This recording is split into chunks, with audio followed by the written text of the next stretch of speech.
This was the second colony which went and established itself out of Italy. The first is, this was the second colony which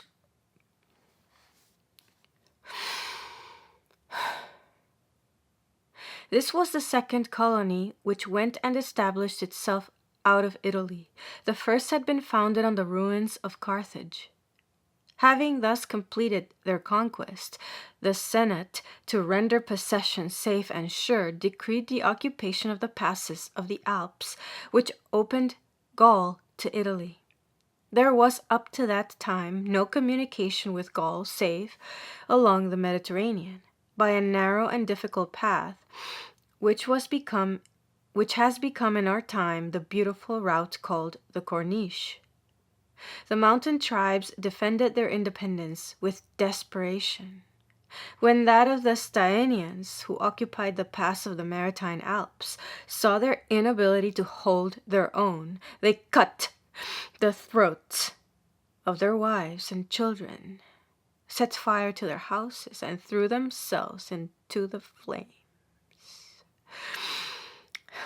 But the Senate pursued its course imperturbably.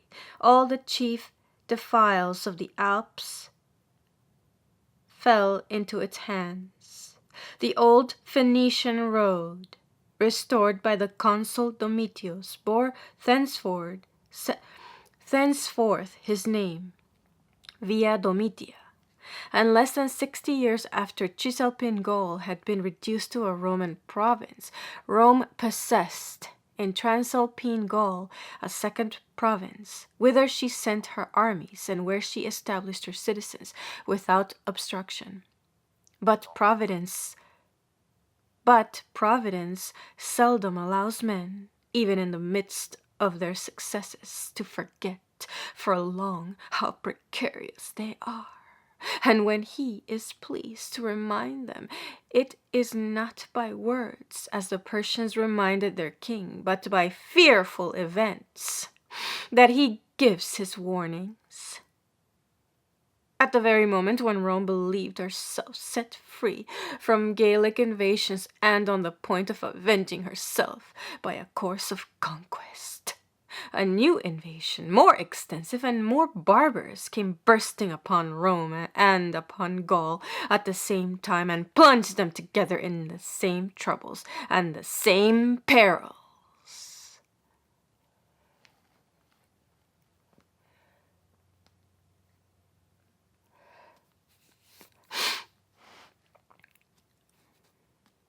In the year 113 BC,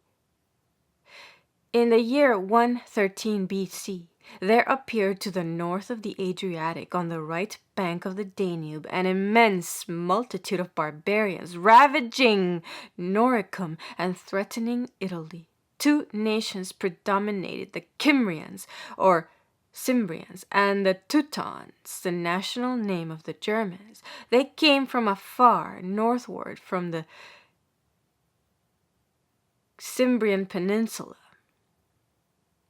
nowadays Jutland, and from the countries bordering on the Baltic, which nowadays form the duchies of Holstein and Schleswig. A violent shock of earthquake, a terrible inundation had driven them, they said, from their homes. And those countries do indeed show traces of such events, and Cimbrians and Teutons had been for some time roaming over Germany. The consul Papirius Carbo dispatched in all haste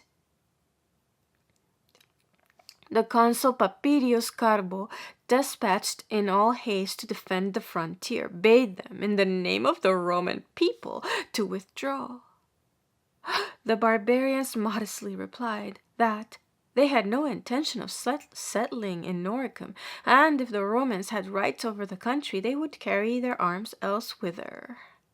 The consul, who had found haughtiness succeed,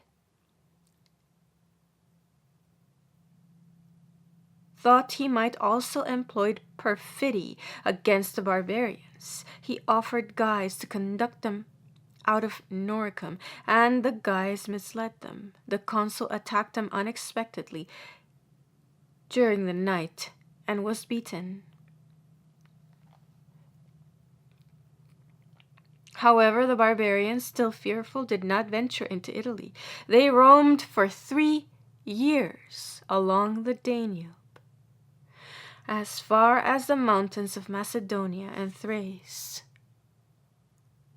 Then, retracing their steps and marching eastward, they inundated the valleys of the Helvetic Alps, now Switzerland, having their numbers swelled by other tribes, Gaelic or German, who preferred joining in pillage to undergoing it. The Ambrons, among others,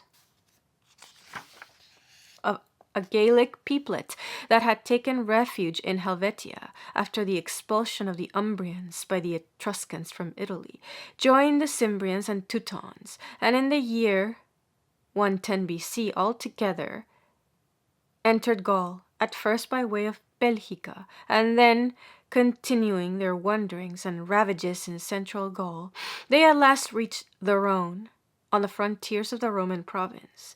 There the name of Rome again arrested their progress. They applied to her anew for lands with the offer of their services. Rome answered M. Silanus, who commanded in the province, has neither lands to give you, nor services to accept from you. He attacked them in their camp and was beaten. 3 consuls, L. Cassius, C. Servilius, Scipio, and C.N. Manlius, successively experienced the same fate. With the barbarians, victory bred presumption. Their chieftains met and deliberated whether they should not forthwith. With the barbarians, victory bred presumption. Their chieftains met and deliberated whether they should not forthwith cross into Italy to exterminate or enslave the Romans and make Cimbrian spoken at Rome. Scaurus, a prisoner, was in the tent, loaded with fetters, during the deliberation. He was questioned about the resources of his country. "Cross not the Alps," said he. "Go not into Italy, the Romans are invincible."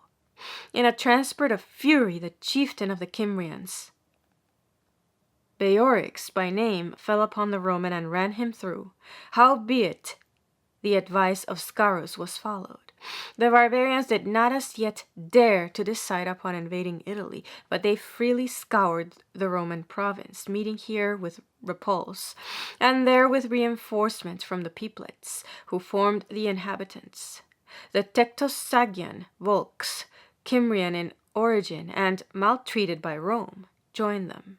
Then on a sudden, whilst the Teuton and Ambrons remained in Gaul, the Cimbrians passed over to Spain without apparent motive, and probably as an overswollen torrent divides and disperses its waters in all directions. The commotion at Rome was extreme. Never had so many or such wild barbarians threatened the Republic. Never had so many or such large Roman armies been beaten in succession. There was but one man, it was said, who could avert the danger and give Rome the ascendancy. It was Marius, low-born but already illustrious, esteemed by the Senate for his genius as a commander and for his victories, swaying at his will the people, who saw in him one of themselves and admired without envying him. Beloved and feared by the army for his bravery, his rigorous discipline, and his readiness to share their toils and dangers, stern and rugged, without education, eloquence, or riches, ill-suited for shining in public assemblies, but resolute and dexterous in action, verily made to dominate the vigorous but unrefined multitude, whether in camp or city, partly by participating their feelings, partly by giving them in his own person a specimen of the desert and sometimes of the virtues which they esteem but do not possess. He was consul in Africa, where he was putting an end to the war with Jugurtha. He was elected a second time consul without interval, and in his absence contrary to all the laws of the Republic. Scarcely had he returned.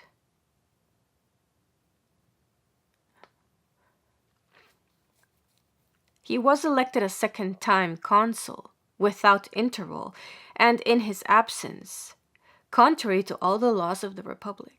Scarcely had he returned when, on descending from the capital where he had just received a triumph for having conquered and captured Jugurtha, he set out for Gaul. On his arrival, instead of proceeding, as his predecessors, to attack the barbarians at once, he confined himself to organizing and inuring his troops, subjecting them to frequent marches, all kinds of military exercises, and long and hard labor.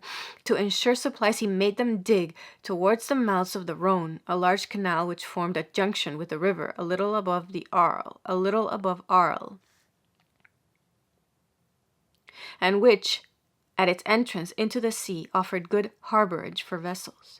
This canal, which existed for a long while under the name of Fossae Marianoe, the dikes of Marius, is filled up nowadays, but at its southern extremity, the village of Foss still preserves a remembrance of it.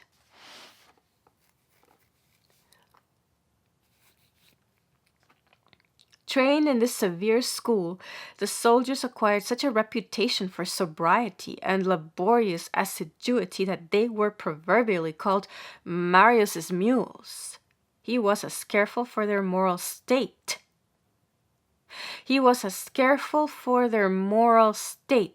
As for their physical fitness, and labored to exalt their imaginations as well as to harden their bodies. In that camp and amidst those toils, in which he kept them strictly engaged, frequent sacrifices and scrupulous care in consulting the oracles, kept superstition at a white heat.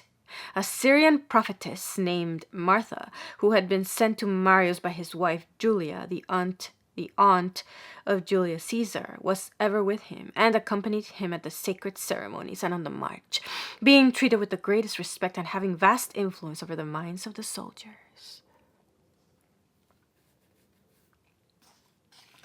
2 years rolled on in this fashion, and yet Marius would not move. The increasing devastation of the country, fire and famine, the despair and complaints of the inhabitants did not shake his resolution. Nor was the confidence he inspired both in the camp and at Rome a whit shaken. He was twice re-elected consul, once while he was still absent, and once during a visit he paid to Rome to give directions to his party in person.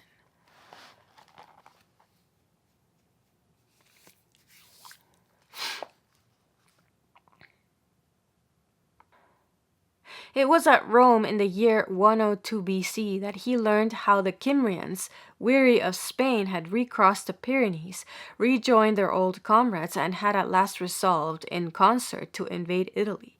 The Kymrians from the north, by way of Helvetia and Noricum, the Teutons and Ambrons from the south, by way of the Maritime Alps. They were to form a junction on the banks of the Po, and thence march together on Rome.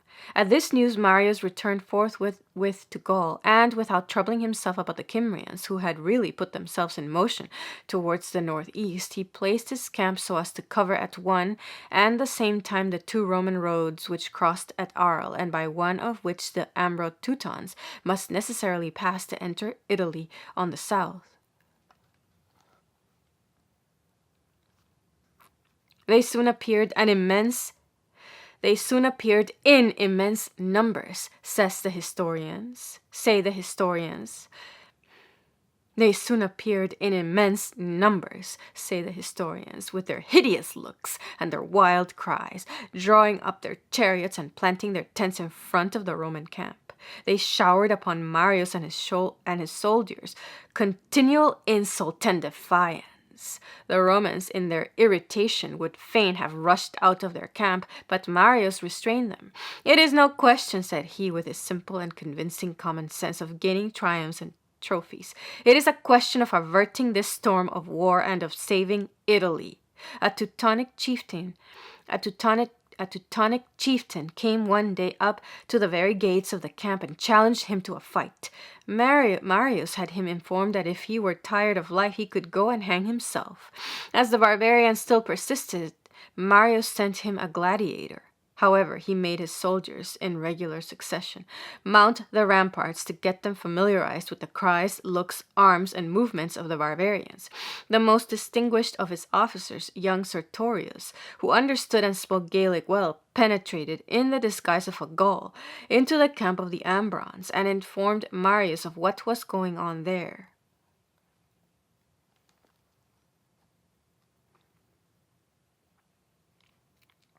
At last the barbarians, in their impatience, having vainly attempted to storm the Roman camp, struck their own, and put themselves in motion towards the Alps. For 6 whole days, it is said, their bands were defiling beneath the ramparts of the Romans, and crying, "Have you any message for your wives? We shall soon be with them."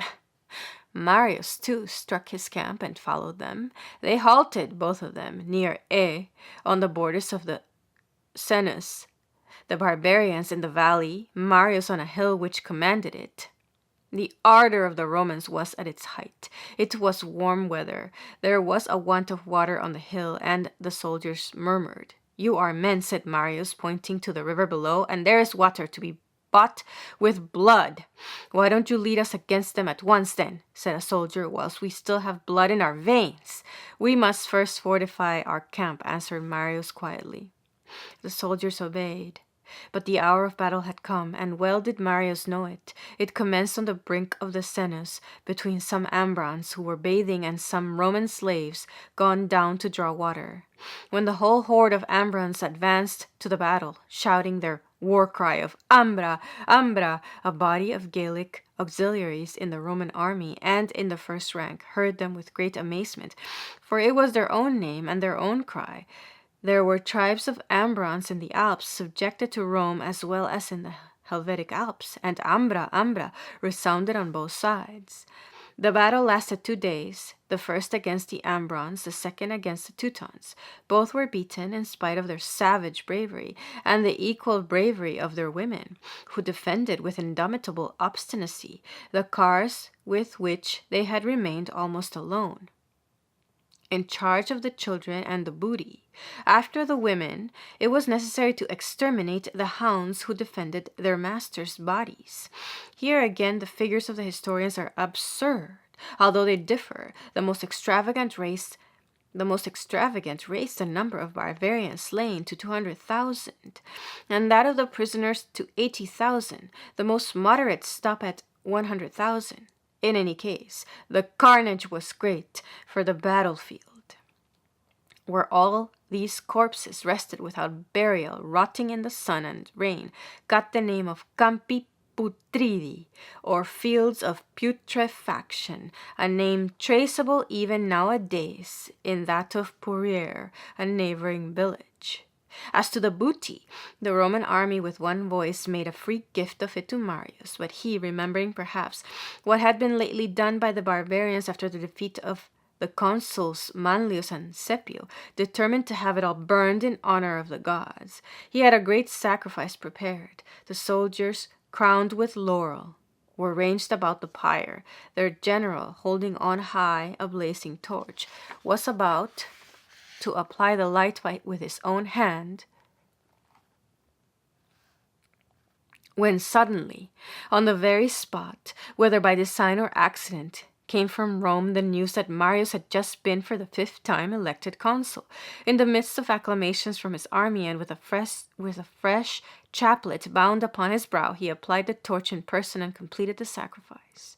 Were we traveling in Provence, in the neighborhood of Aix, we should encounter, peradventure, some peasant who, whilst pointing out to us the summit of a hill whereon, in all probability, Marius offered 1,940 years ago that glorious sacrifice, would say to us in his native dialect, "Aquí est le délobre de la victoria." There is the temple of victory. There, indeed, was built, not far from a pyramid, There, indeed, was built, not far from a pyramid, erected in honor of Marius, a little temple dedicated to victory. Thither, every year in the month of May, the population used to come and celebrate a festival and light a bonfire, answered by other bonfires on the neighboring heights. When Gaul became Christian, neither monument nor festival perished. A saint took the place of the goddess, and the temple of victory became the church of Saint Victoire. There are still ruins of it to this day. The religious procession which succeeded the pagan festival ceased only at the first outburst of the revolution, and the vague memory of a great national event still mingles in popular tradition with the legends of the saint. The Ambrons and Teutons beaten, there remained the Kymrians, who, according to agreement, had repassed the Helvetic Alps and entered Italy on the northeast by way of the Adige. Marius marched against them in July of the following year, 101 BC, ignorant of what had occurred in Gaul, and possessed as ever with the desire of a settlement. They again sent to him a deputation, saying, "Give us lands and towns for us and our brethren." "What brethren?" asked Marius. "The Teutons?" The Romans, who were about Marius, began to laugh. "Let your brethren be," said Marius. "They have land and will always have it. They received it from us." The Kymrians, perceiving the irony of his tone, burst out into threats, telling Marius that he should suffer for it at their hands first, and afterwards at those of the Teutons when they arrived. "They are here," rejoined Marius. "You must not depart without saluting your brethren." And he had Teutobod, king of the Teutons, brought out with other captive chieftains. The envoys reported the sad news in their own camp, and 3 days afterwards, July 30th, a great battle took place between the Kymrians and the Romans in the Rhodine plains, a large tract near Versailles. It was unnecessary to dwell on the details of the battle, which resembled that of A. Besides, fought as it was in Italy, and by none but Romans, it has but little to do with the history of Gaul. It has been mentioned only to make known the issue of that famous invasion, of which Gaul was the principal theater. For a moment it threatened the very existence of the Roman Republic. The victories of Marius arrested the torrent, but did not dry up its source. The great movement which drove from Asia to Europe and from Eastern to Western Europe masses of roving populations followed its course, bringing incessantly upon the Roman frontiers newcomers and new perils. A greater man than Marius, Julius Caesar, in fact, saw that to effectually resist these clouds of barbaric assailants, the country in which they poured must be conquered and made Roman.